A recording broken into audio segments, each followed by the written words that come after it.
ओम शांति। 30 दिसंबर 2024। बाबा के महावाक्य। मीठे बच्चे, आत्मा रूपी बैटरी को ज्ञान और योग से भरपूर कर सतो प्रधान बनाना है, पानी के स्नान से नहीं। प्रश्न। इस समय सभी मनुष्य आत्माओं को भटकाने वाला कौन है? वह भटकाता क्यों है? उत्तर। सभी को भटकाने वाला रावण है, क्योंकि वह खुद भी भटकता है। उसे अपना कोई घर नहीं है। रावण को कोई बाबा नहीं कहेंगे। बाप तो परम धाम घर से आता है अपने बच्चों को ठिकाना देने। अभी तुम्हें घर का पता चल गया, इसलिए तुम भटकते नहीं हो।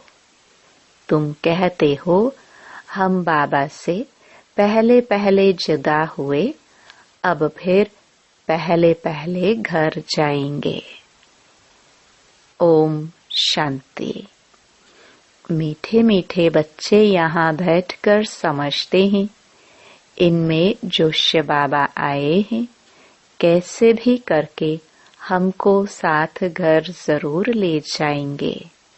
वह आत्माओं का घर है ना, तो बच्चों को जरूर खुशी होती होगी। बेहद का बाप आकर के हमको गुलगुल बनाते हैं, कोई कपड़ा आदि नहीं पहनाते हैं। इसको कहा जाता है योग बल, याद का बल। जितना टीचर का मर्तबा है, उतना और बच्चों को भी मर्तबा दिलाते हैं। पढ़ाई से स्टूडेंट जानते हैं हम ये बनेंगे। तुम भी समझते हो हमारा बाबा टीचर भी है, सतगुरु भी है। यह है नई बात। हमारा बाबा टीचर है, उनको हम याद करते हैं। हमको टीच कर यह बना रहे हैं। हमारा बेहद का बाबा आया हुआ है, हमको वापस घर ले जाने। रावण का कोई घर नहीं होता, घर राम का होता है। शिव बाबा कहाँ रहते हैं? तुम झट कहेंगे परम धाम में। रावण को तो बाबा नहीं कहेंगे। रावण कहाँ रहते हैं? पता नहीं। ऐसे नहीं कहेंगे कि रावण परम धाम में रहते हैं। नहीं, उनका जैसे कि ठिकाना ही नहीं। भटकता रहता है, तुमको भी भटकाता है। तुम रावण को याद करते हो क्या? नहीं। कितना तुमको भटकाते हैं। शास्त्र पढ़ो, भक्ति करो, ये करो। बाप कहते हैं इसको कहा जाता है भक्ति मार्ग, रावण राज्य। गांधी भी कहते थे राम राज्य चाहिए। इस रथ में हमारा शिव बाबा आया हुआ है। बड़ा बाबा है ना, वह आत्माओं से बच्चे बच्चे कह बात करते हैं। अभी तुम्हारी बुद्धि में है रूहानी बाप, और रूहानी बाप की बुद्धि में हो तुम रूहानी बच्चे, क्योंकि तुम्हारा कनेक्शन है ही मूल वतन से। आत्माएं परमात्मा अलग रहे बहुकाल, वहाँ तो आत्माएं बाप के साथ इकट्ठी रहती हैं, फिर अलग होती हैं अपना अपना पाठ बजाने। बहुत काल का हिसाब चाहिए ना। वह बाप बैठ बतलाते हैं। तुम अब पढ़ाई पढ़ रहे हो, तुम्हारे में भी नंबरवार हैं जो अच्छी रीति पढ़ते हैं। वही पहले पहले मेरे से जुदा हुए हैं, वही फिर मुझे बहुत याद करेंगे, तो फिर पहले पहले आ जाएंगे। बाप बच्चों को बैठ सारे सृष्टि चक्र का गुह्य राज समझाते हैं, जो और कोई भी नहीं जानते। गुह्य भी कहा जाता है, गुह्यतम भी कहा जाता है। यह तुम जानते हो। बाप कोई ऊपर से बैठ नहीं समझाते हैं, यहाँ आकर समझाते हैं। मैं इस कल्प वृक्ष का बीज रूप हूँ। इस मनुष्य सृष्टि रूपी झाड़ को कल्प वृक्ष कहा जाता है। दुनिया के मनुष्य तो बिल्कुल कुछ नहीं जानते। कुंभकर्ण की नींद में सोए हुए हैं, फिर बाप आकर जगाते हैं। अभी तुम बच्चों को जगाया है और सब सोए पड़े हैं। तुम भी कुंभकर्ण की आसुरी नींद में सोए हुए थे। बाप ने आकर जगाया है, बच्चों जागो। तुम गाफिल हो, अलबेले हो, सोए पड़े हो। इसको कहा जाता है अज्ञान नींद। वह नींद तो सब करते हैं, सतयुग में भी करते हैं। अभी सब हैं अज्ञान की नींद में। बाप आकर ज्ञान देकर सबको जगाते हैं। अब तुम बच्चे जागे हो, जानते हो बाबा आया हुआ है, हमको ले जाएगा। अभी तो न यह शरीर काम कर रहा है, न आत्मा। दोनों पतित बन पड़े हैं। एकदम मुलम्मे का है। 9 कैरेट कहे अर्थात बहुत थोड़ा सोना। सच्चा सोना 24 कैरेट का होता है। अब बाप तुम बच्चों को 24 कैरेट में ले जाना चाहते हैं। तुम्हारी आत्मा को सच्चा सच्चा गोल्डन एज बनाते हैं। भारत को सोने की चिड़िया कहते थे, अभी तो लोहे की ठिक्कर भित्तर की चिड़िया कहेंगे। है तो चैतन्य न, यह समझने की बातें हैं। जैसे आत्मा को समझते हो, वैसे बाप को भी समझ सकते हो। कहते भी हैं चमकता है सितारा, बहुत छोटा सितारा है। डॉक्टरों आदि ने बहुत कोशिश की है देखने की, परंतु दिव्य दृष्टि बगैर देख नहीं सकते। बहुत सूक्ष्म है। कोई कहते हैं आंखों से आत्मा निकल गई, कोई कहते हैं मुख से निकल गई। आत्मा निकलकर जाती कहाँ है? दूसरे तन में जाकर प्रवेश करती है। अभी तुम्हारी आत्मा ऊपर चली जाएगी शांति धाम, यह पक्का मालूम है। बाप आकर हमको घर ले जाएंगे। एक तरफ है कलयुग, दूसरे तरफ है सतयुग। अभी हम संगम युग पर खड़े हैं। वंडर है, यहाँ करोड़ों मनुष्य हैं और सतयुग में सिर्फ 9 लाख। बाकी सबका क्या हुआ? विनाश हो जाता है। बाप आते ही हैं नई दुनिया की स्थापना करने। ब्रह्मा द्वारा स्थापना होती है, फिर पालना भी होती है 2 रूप में।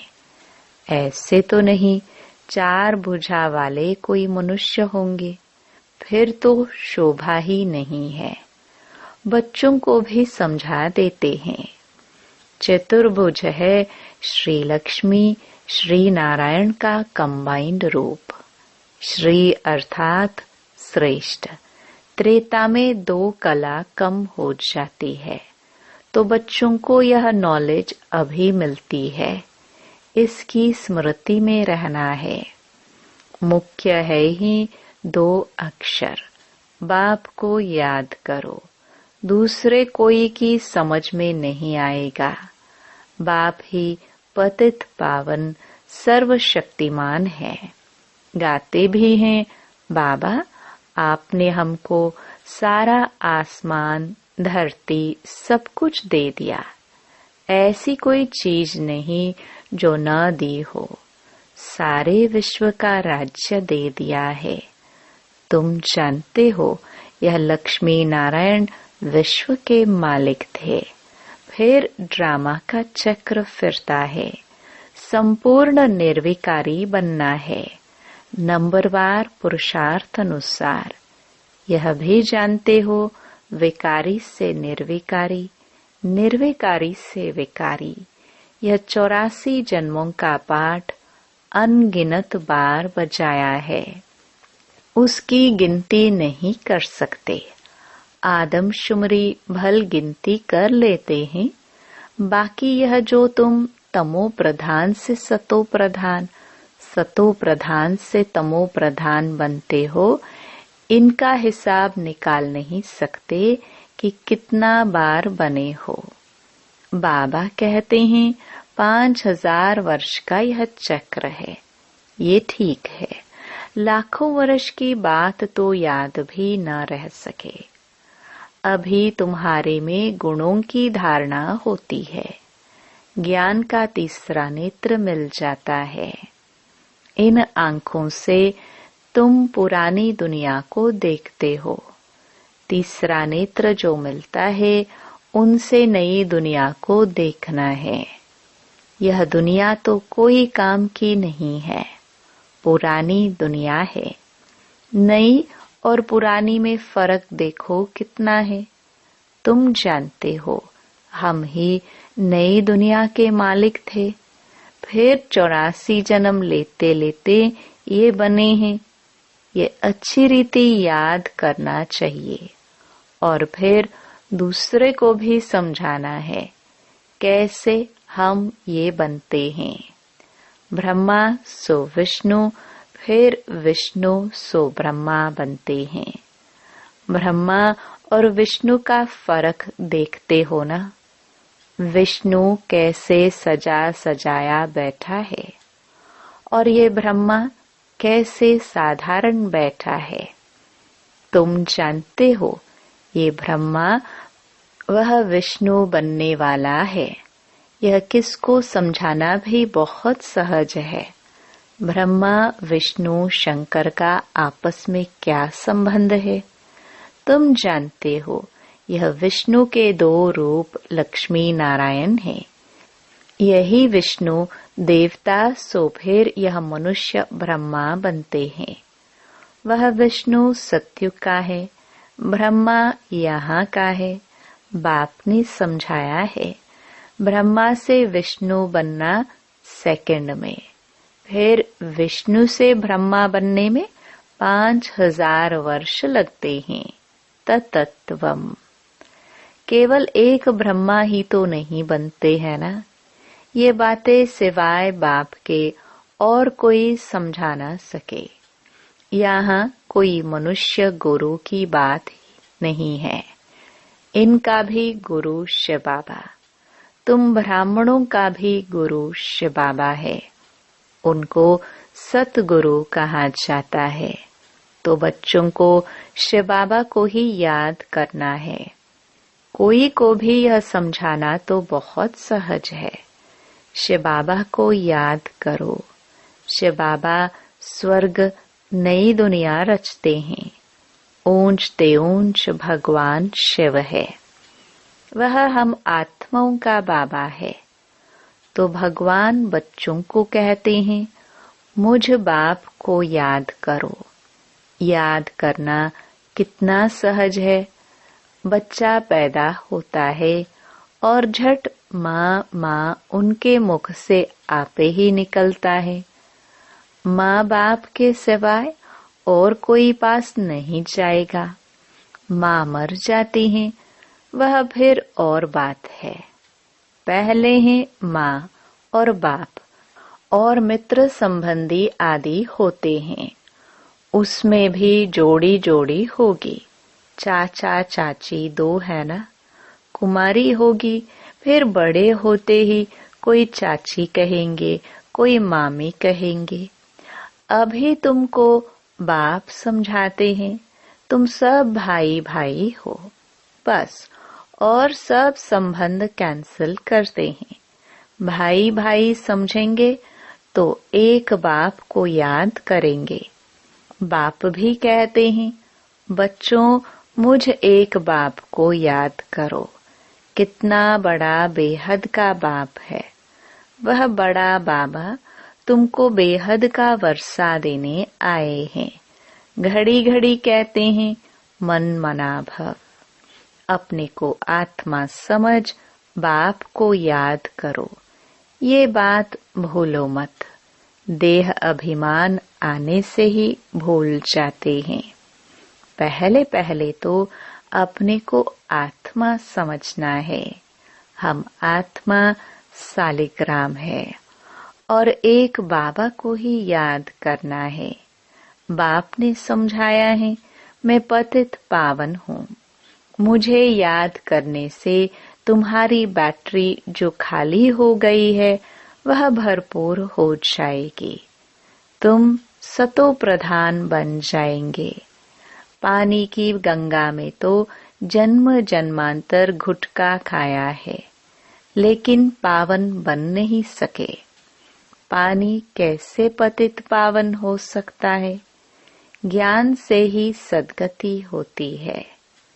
इस समय है ही पापात्माओं की झूठी दुनिया। लेन देन भी पापात्माओं से ही होती है। मनसा वाचा कर्मणा पापात्मा ही बनते हैं। अभी तुम बच्चों को समझ मिली है। तुम कहते हो हम यह लक्ष्मी नारायण बनने के लिए पुरुषार्थ करते हैं। अभी तुम्हारी भक्ति करना बंद है। ज्ञान से सद्गति होती है। यह देवताएं सद्गति में है ना। बाप ने समझाया है, यह बहुत जन्मों के अंत में है। बाप कितना सहज समझाते हैं। तुम बच्चे कितनी मेहनत करते हो, कल्प कल्प करते हो। पुरानी दुनिया को बदल नई दुनिया बनानी है। कहते हैं ना, भगवान जादूगर है, रत्नागर है, सौदागर है। जादूगर तो है ना, पुरानी दुनिया को हेल से बदल हेवन बना देते हैं। कितना जादू है। अभी तुम हेवन के रहवासी बन रहे हो। जानते हो, अभी हम हेल के रहवासी हैं। हेल और हेवन अलग है। 5000 वर्ष का चक्र है। लाखों वर्ष की तो बात ही नहीं। ये बातें भूलनी नहीं चाहिए। भगवानुवाच है ना, कोई जरूर है जो पुनर्जन्म रहित है। श्री कृष्ण को तो शरीर है, शिव को है नहीं। उनको मुख तो जरूर चाहिए। तुमको सुनाने के लिए आकर पढ़ाते हैं ना। ड्रामानुसार सारी नॉलेज ही उनके पास है। वह सारे कल्प में एक ही बार आते हैं दुख धाम को सुख धाम बनाने। सुख शांति का वर्षा जरूर बाप से मिला है। तब तो मनुष्य चाहते हैं ना, बाप को याद करते हैं। बाप ज्ञान देखो कैसे सहज रीति देते हैं। यहाँ बैठे भी बाप को याद करो। बाजुली याद करो तो भी मन मनाभव ही है। बाप ही ये सारा ज्ञान देने वाला है। तुम कहेंगे हम बेहद बाप के पास जाते हैं। बाप हमको शांति धाम सुख धाम ले जाने का रास्ता बताते हैं। यहाँ बैठे घर को याद करना है।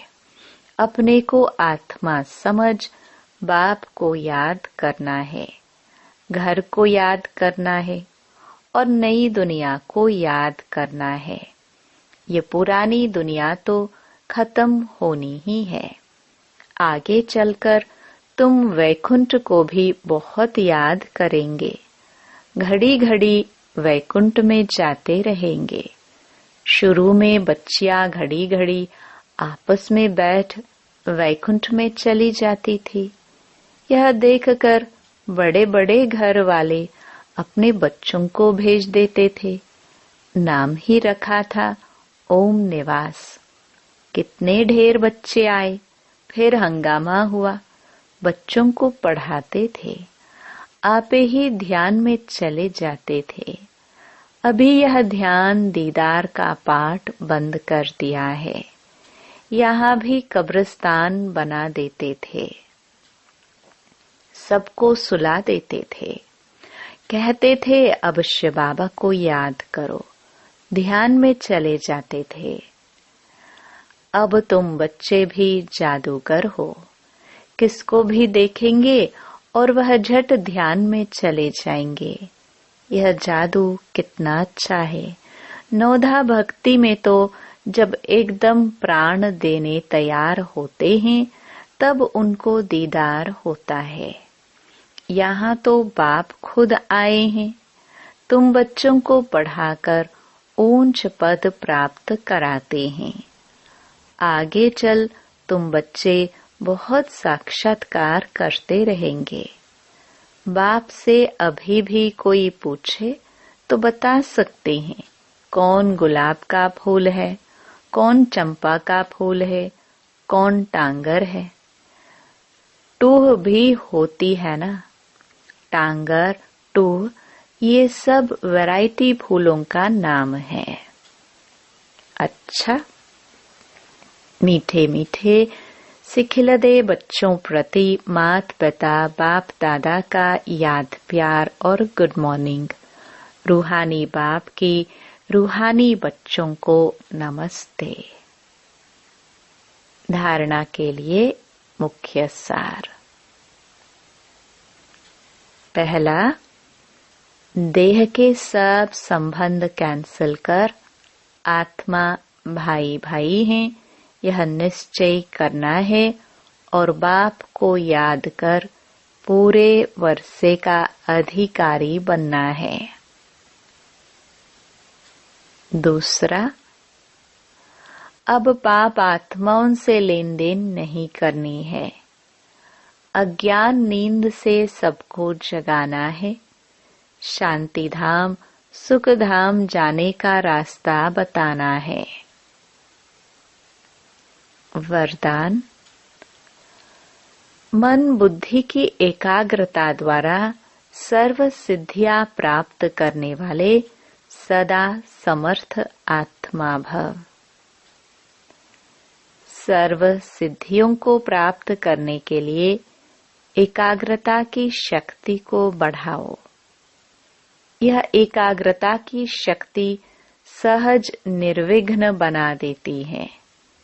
मेहनत करने की आवश्यकता नहीं रहती। एक बाप दूसरा ना कोई, इसका सहज अनुभव होता है। सहज एकरस स्थिति बन जाती है।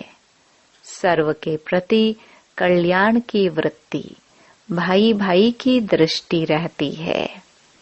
लेकिन एकाग्र होने के लिए इतना समर्थ बनो जो मन बुद्धि सदा आपके ऑर्डर अनुसार चले। स्वप्न में भी सेकंड मात्र भी हलचल न हो। स्लोगन, कमल पुष्प के समान न्यारे रहो तो प्रभु के प्यार का पात्र बन जाएंगे। ओम शांति।